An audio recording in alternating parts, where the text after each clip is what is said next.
Mamdai Golaute, oh Abba, Mamdai Golaute, oh Abba, Shashamande Jalavago, Mamdai Golaute, oh Abba, Anayam Golabatu, Mamdai Golaute, oh Abba, Ayotani Mekamago, Mamdai Golaute, oh Abba, Abba Mako Alagatu, Mamdai Golaute, oh Abba, Gorake Gorkotari, Mamdai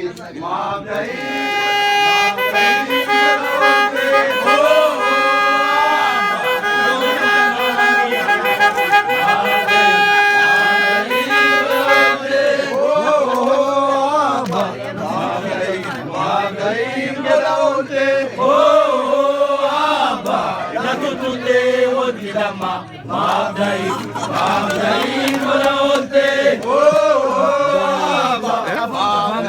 Mamdai Golaute, oh Abba, Avangola na tesisa, Mamdai Golaute, oh Abba,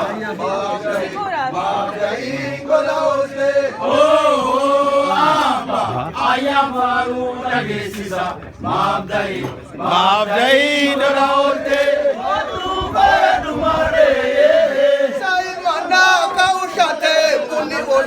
Sagugate, Nonina Baigego, Dumare,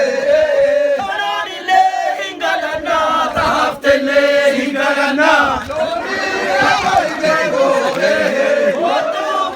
Dumare, Ola Natesisa, Ayam Boru Lagesisa, Nonina Baigego,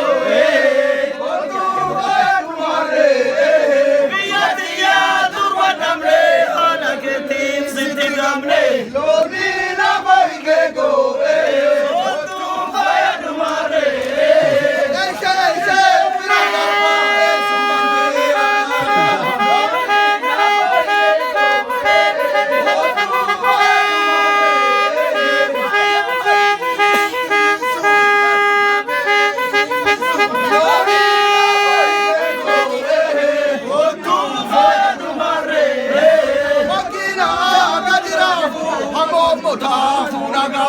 Nonina Baigego,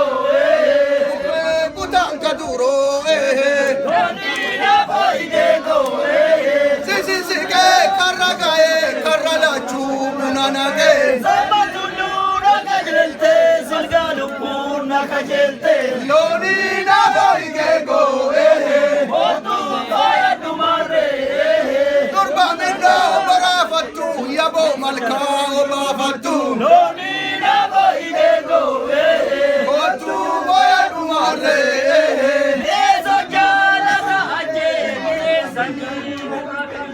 Nonina Baigego,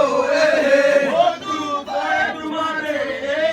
Ilmahana Magambenu, Ilkarfana Magambenu, Nonina Baigego, Otu Baya Dumare,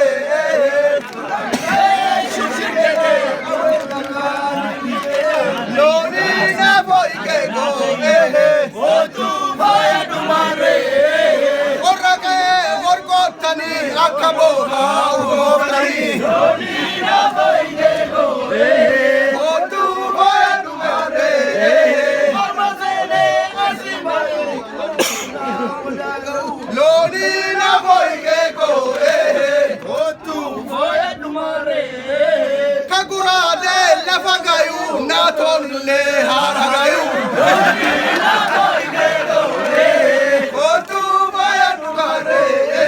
Natoje Chosinagena, Womahetu Sikajela, Nonina Baigego,